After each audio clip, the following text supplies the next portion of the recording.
বেচা হয়নি ভেতরে একটাও কাকা? কেউ কেনেনি? ও আচ্ছা আচ্ছা। দেখো গাইস, কাকার পায়ে একটু সমস্যা আছে, তাও জীবনের সাথে প্রতিনিয়ত লড়াই করে যাচ্ছে।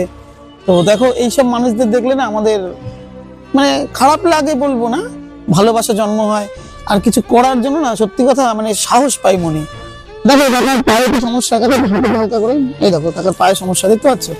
দেখো কাকার পায়ে একটু সমস্যা আছে, তারপরেও কাকা কিন্তু এই যে কি কাকা কি কাকা বিক্রি করছো? হ্যাঁ কাকা বিক্রি করছে বাদাম, কটকটি, চানাচুর, ডালমুট, 4-5 রকম আইটেম কাকার কাছে আছে। ভাবো, জীবনের সাথে লড়াই করছে, আর আমরা ভাবি একটু দুঃখ কষ্ট পেয়ে জীবনটাকে শেষ করে দিই, কোনোভাবে দেওয়া উচিত না।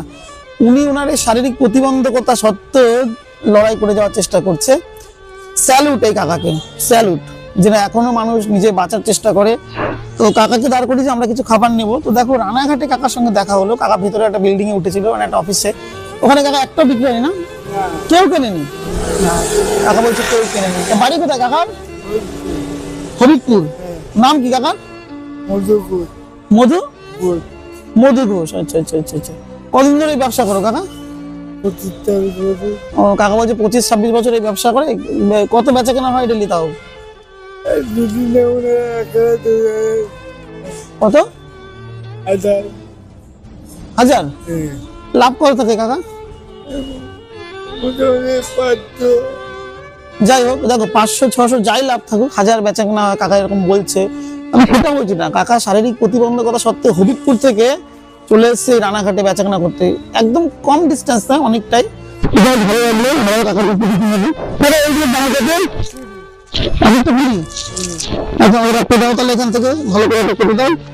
আরে বাদাম কত? বাদাম খাবি রাহুল?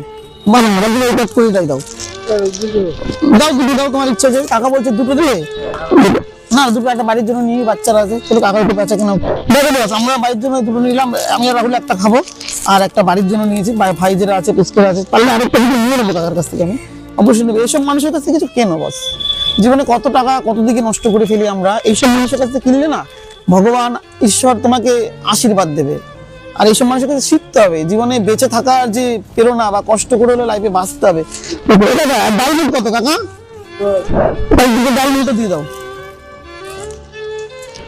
যাই হোক, আমরা এই দুটো নিয়েছি গাইস, কটকটি, অনেকদিন পর কটকটি খাবো, দেখতেই পাচ্ছ লম্বা আর বেশ ভালো। 10-20 টাকা করে নিয়েছে কাকা। আর দুটো ডালমুটও নিয়ে নিচ্ছি বাড়ির জন্য। দেখি ডালমুট কত কাকা? ডালমুট হচ্ছে 10 টাকা করে, মানে দুটো হচ্ছে 20 টাকা, আর হচ্ছে 40 টাকা, 60 টাকা। যাই কাকার কাছে নিচ্ছি, তোমরাও কেনো, যারাই কাকাকে দেখবে রান্নাঘাটের আশেপাশে তারা তার কাছে কেনো। কারণ দেখো, শারীরিক প্রতিবন্ধকতা নিয়েও উনি জীবনে বেঁচে থাকার লড়াই করছে। তো জীবনে আমার মনে হয় প্রত্যেকটা মানুষকে বেঁচে থাকতে হবে, যতই কষ্ট আসুক কষ্ট নিয়েও বাঁচতে হবে, মানে লড়াই করতে হবে, এরই নাম জীবন। সবকিছু সুখে পেলে সেটা জীবন হয় না। যাই কাকা, হ্যাঁ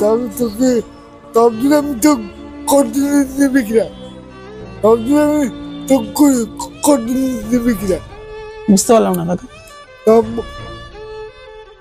আমি তো ঘুরি আচ্ছা আচ্ছা, মানে ঘুরছো? তবে তো কান্না আর্ধেক দুনিয়া। আচ্ছা আচ্ছা, কাকা কি বলতে আছেন? আমি কথাটা কাকা স্পষ্ট বলছে, আমার একটু বোঝা। দুনিয়াটা গরিব, আমার কোনো কোনো বাদি আমার হ্যান্ডিক্যাপ ভাই, কিছু ওখানে 2 নম্বর টাকা ইনকাম করে। কাকা বলছে 2 নম্বরে করে কোটি কোটি টাকা ইনকাম করে, কিন্তু কাকার মতো গরিব মানুষের লড়াই করে বাঁচে, লড়াই করে বাঁচে। কাকা বলছে এটাই জীবন, যে জীবনে লড়াই করে বাঁচতে শেখে। জীবন মানে কষ্ট আছে, কান্না তো কাটে। কি সুন্দর কথা বলছে কাকা, জীবন মানে কষ্ট আছে, কান্না আছে, দুঃখ আছে। তারপর গাইস আমাদের শিখতে হবে, সত্যি কাকা স্যালুট তোমাকে, বাঁচতে হবে। কাকাদের কাছ থেকে অনেক কিছু শেখার আছে। আচ্ছা যাই হোক, কাকাকে টাকাটা দিচ্ছি। কাকা আবার কোনোদিন আসলে তোমার কাছে নেবো। হ্যাঁ, চল অফ করে দিই।